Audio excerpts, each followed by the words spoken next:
mga kababayan na kanina nagkaroon ng interview etong si Chairperson George Garcia patungkol po mga kababayan sa impeachment itong si Sara. At dahil nga mga kababayan, kung matatandaan nyo, noong nakaraang araw, nagkaroon ng press conference etong si Sara Duterte na kung saan mga kababayan, lantaran nilang sinasabi yung 32 million na nakuha mga butante nitong si Sara at yun daw ang tatanungin mga kababayan. So ngayon, basahin natin itong nakita nating balita galing po sa People's Tonight.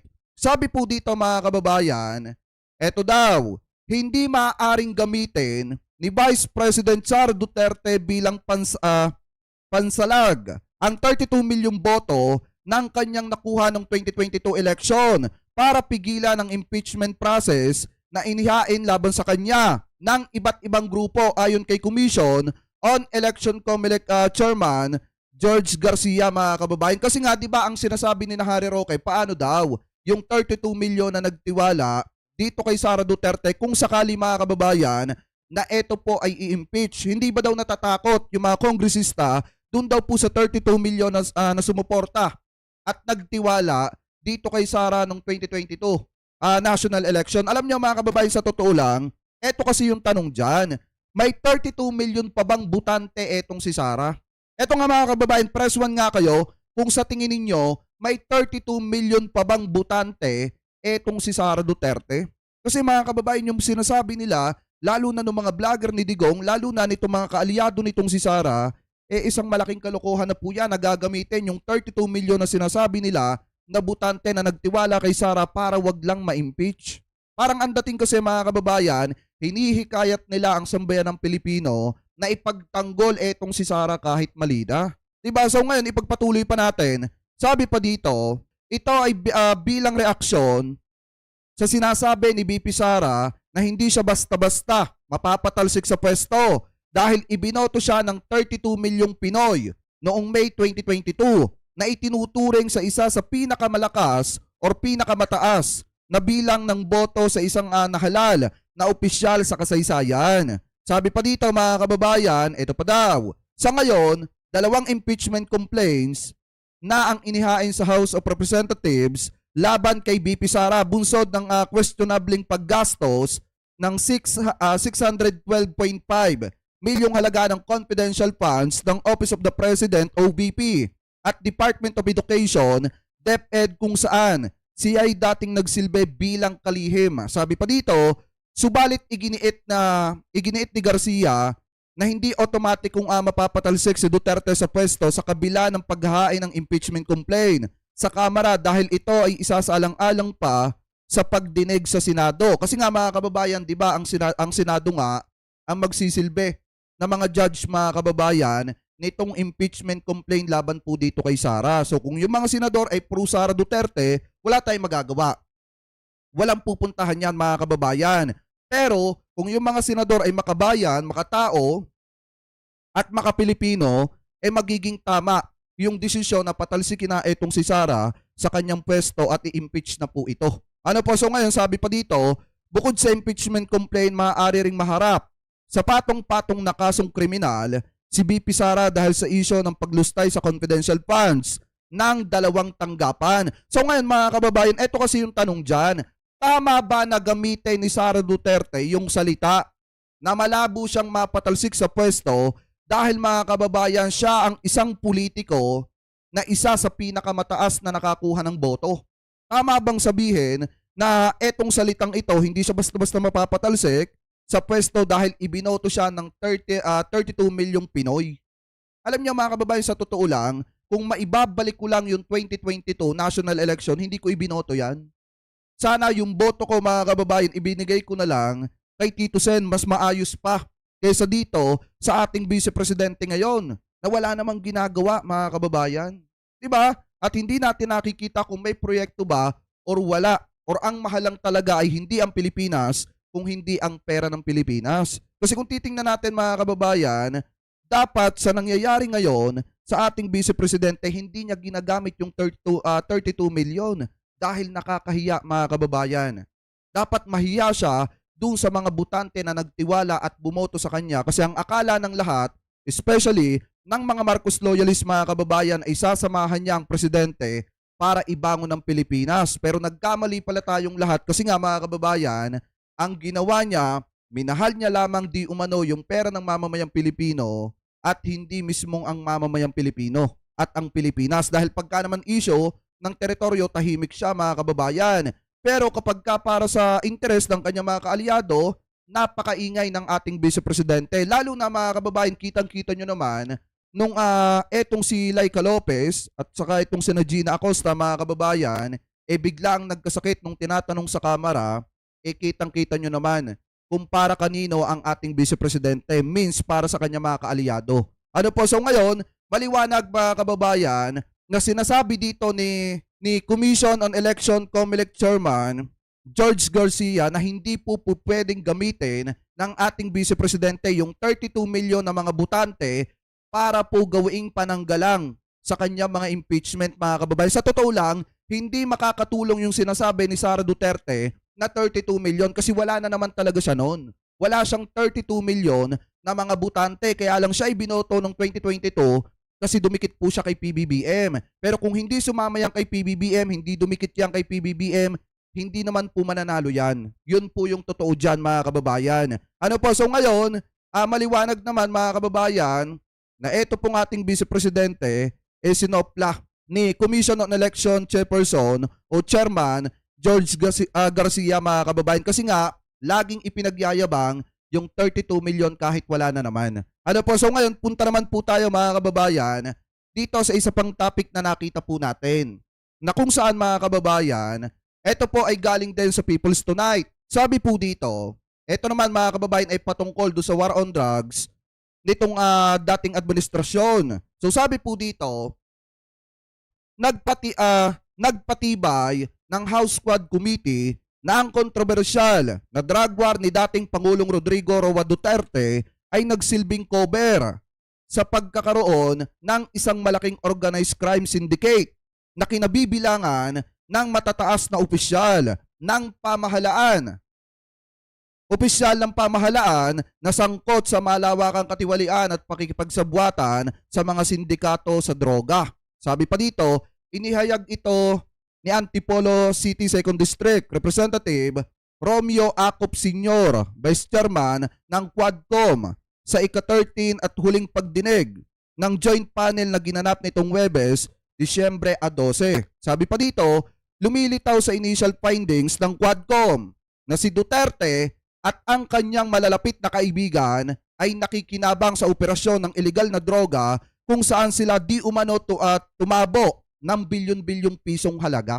Kaya nga mga kababayan, ito kung matatandaan ninyo, di ba pag tinatalakay natin to, pag pinag-uusapan natin to, lagi kong sinasabi sa inyo yan, na yung war on drugs ni dating Pangulong Rodrigo Duterte, ano lamang mga kababayan, pang cover lang nila dun sa bilyon-bilyong halagang pumapasok na ipinagbabawal na gamot dito sa ating bansa, na kung saan di umano ang sangkot mga kababayan ay ang kanyang anak na si Pulong Duterte at ang kanyang at itong asawa ng ating Vice Presidente na si Mans Carpio at saka po itong si Michael Yang. So ngayon kung titingnan nyo, maliwanag naman na sinasabi dito na tumabo itong si Nadigong at yung mga kaibigan niya ng bilyon-bilyon na pera galing po mga kababayan sa pakikipagsabwatan nila sa mga tao na nagpapaikot ng ipinagbabawal na gamot na nagkakahalaga ng bilyon-bilyon dito sa ating bansa. So ngayon sabi pa dito, basahin pa natin.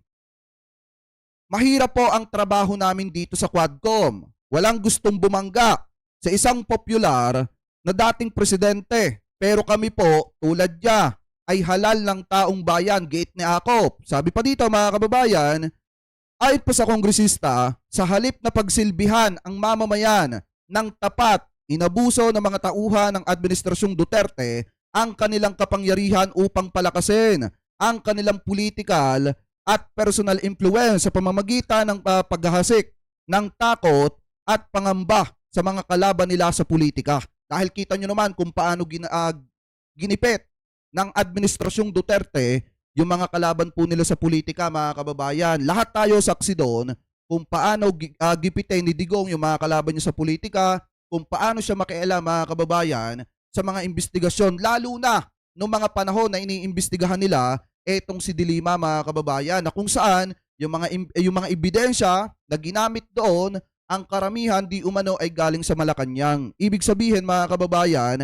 galing sa presidente yung mga ebidensya di umano na ginamit laban po dito kay De Lima. So sabi pa dito mga kababayan, basahin pa natin. Eto daw, it is most unfortunate, however, that the sword was used to slit, stab, and slash the very people is it swore to protect we the people. Ibig sabihin mga kababayan, yung espada ay ginamit para laslasin yung mga tao na dapat pinoprotektahan ng ating gobyerno nung panahon ni Digong. Hindi para gamitin dun sa mga drug lord mga kababayan at mga taong sumisira ng Pilipinas at ng mamamayang Pilipino. Ganun po ang ginawa nila nung panahon ng Duterte administration. Sabi pa dito, and the force was used not to benefit the republic but to line the pockets of the few. O ibig sabihin mga kababayan, ginamit nila para sa sarili po nilang kapakinabangan at para sa kanilang mga bulsa na kumakala mga kababayan kesa dun sa kapakinabangan ng Republika ng Pilipinas. Ganun po katindi, sila lang naman yung yumaman dyan. Mga kababayan, sa ipinagbabawal na bato. Bakit? Dahil yung mga kababayang Pilipino natin, especially yung mga na-allege sa ipinagbabawal na bato, yun po mga kababayan yung ipinapatumba nila. Yun po yung ginawa nilang sakripisyo lang para po ma-cover, maitago nila mga kababayan at silawin ng sambayan ng Pilipino na ginagampanan nila yung kanilang trabaho sa pagsugpo sa ipinagbabawal na gamot dahil nga sunod-sunod yung mga pataya nung panahon ng Duterte administration na ang mga namamatay mga kababayan nating pobre na katulad po natin at wala tayong nabalitaan di umano mga kababayan na may mga Chinese na binawian ng buhay ng mga drug lord lalo na yung na-allege na kaibigan nitong si Digong. Alam niyo sa totoo lang mga kababayan, ito nga yung masakit dito ang karamihan sa mga binawian ng buhay, yung mga pobreng katulad natin samantalang yung hinihinalang drug lord, binigyan pa ni Duterte ng posisyon sa kanyang gobyerno. Di ba mga kababayan? Anyway, shoutout kay Ate Mickey Moto Mega love shoutout, sabi dito, walang pasalubong, pangkape na lang. Okay lang po. Mega love shoutout po Sabi pa dito mga kababayan, eto, nilunod nila ang bayan natin ng ipinagbabawal na bato. At kumita dahil dito, dagdag ni Akop. Kabilang sa mga idinawit ng mga testigo na humarap sa Quadcom, kabilang si dating intelligence officer, Col Eduardo Oserto, ay sina Senator Christopher Bongo at dating Philippine National Police PNP chief, subalit ngayon ay Senador na Ronald Bato de la Rosa sa mga umano'y protector ng mga drug syndicate sa bansa, mga kababayan. Kaya nga yung mga kababayan natin Pilipino, huwag kayong magpapasilaw sa mga malasakit center nitong si Bongo. Dahil mga kababayan, meron silang pananagutan pero hindi nila sinasagot. Meron silang pananagutan na dapat mga kababayan binibigyan nila ng kaliwanagan sa publiko dahil na-allege po sila na di umano yung mga protector ng mga drug syndicate. Pinoprotektahan nila yung mga drug lord na sumisira ng buhay ng mga kababayan natin Pilipino at ang pinupunteriya nila yung mga pobreng katulad po natin. Kaya nga kung tutusin mga kababayan ang nangyari dito, nabudol po talaga tayo. Tama mga kababayan, itong si Congressman Akop. Nabudol po tayo nung panahon ng Duterte administration. Akala natin okay lang na itumba ng itumba yung mga maliliit nating kababayang Pilipino at panatilihin at bigyan ng posisyon sa gobyerno yung hinihinala na ulo pala ng pagpapatakbo at pagpapaikot ng ipinagbabawal na bato. At saka ang pinakamasaklap dito mga kababayan, mismong di umano anak ng presidente yung na-allege na sangkot dun po sa pagpapagilong ng bilyon-bilyong halaga ng ipinagbabawal na bato dito sa ating bansa. Ganon po nila mga kababayan, binudol ang sambayan ng Pilipino nung panahon ng Duterte administration.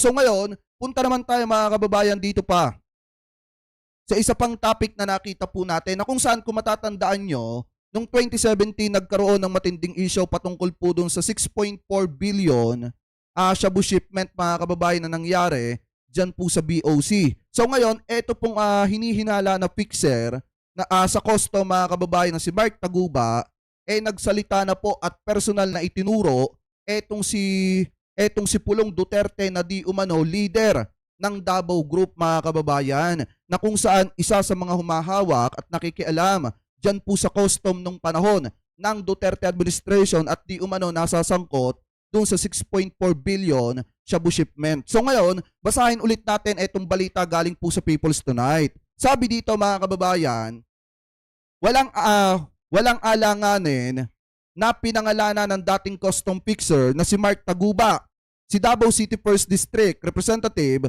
Paulo Pulong Duterte bilang leader umano ng Davao Group na sangkot sa 6.4 billion illegal drug shipment na pinalusot sa Bureau of Custom o BOC noong 2017 mga kababayan. Sabi pa dito, nang tanungin ni House Deputy Minority o Majority Leader Paulo Ortega V sa Quadcom hearing ng Kamara nitong Webes, Disyembre 12 kung normal na napag-usapan ang pamumuno umano ni Pulong Duterte sa Davao Group, sumagot si Taguba, yes po, Your Honor. Ibig sabihin mga kababayan, kung yan ay normal na napapag-usapan, kasi ang pagkakaalam ko naging miyembro ng Davao Group mga kababayan etong si Taguba at nagbigay po ito mga kababayan para makasali ng 5 million. Pakitama na lamang po ko kung ako po ay mali. So ngayon, kung titingnan natin mga kababayan, kung yan ay napapag-usapan at tinutukoy yung pagiging leader nitong si Pulong Duterte ng Davao Group, ibig sabihin, talagang sangkot nga mga kababayan, etong si Pulong dun sa 6.4 billion shabu shipment mga kababayan na nangyari noong 2017. So sabi pa dito mga kababayan, basahin pa natin. Taong 2017 na makalusot ang nasabing bulto ng iligal na ipinagbabawal na bato sa bansa sa panahon na ang presidente ay si Rodrigo Duterte, ama ni Pulong Duterte. Alam niyo mga kababayan, ito nga yung masakit dito eh. Nung panahon ni Digong, yung mga anak ni Digong mga kababayan, hindi ko naman nilalahat, nakikialam pala sa nangyayari na kalakaran dito po sa ating bansa. Ano po, nakikialam sila sa custom para mas lalong makapagpayaman at makapagpame ng ipinatumba nila ng mga kababayan nating Pilipino, sa likod pala nun kumikita pala sila ng bilyon-bilyong halaga, lalo na yung mga kaalyado ni Digong na mga drug alleged tulad nitong si Michael Yang.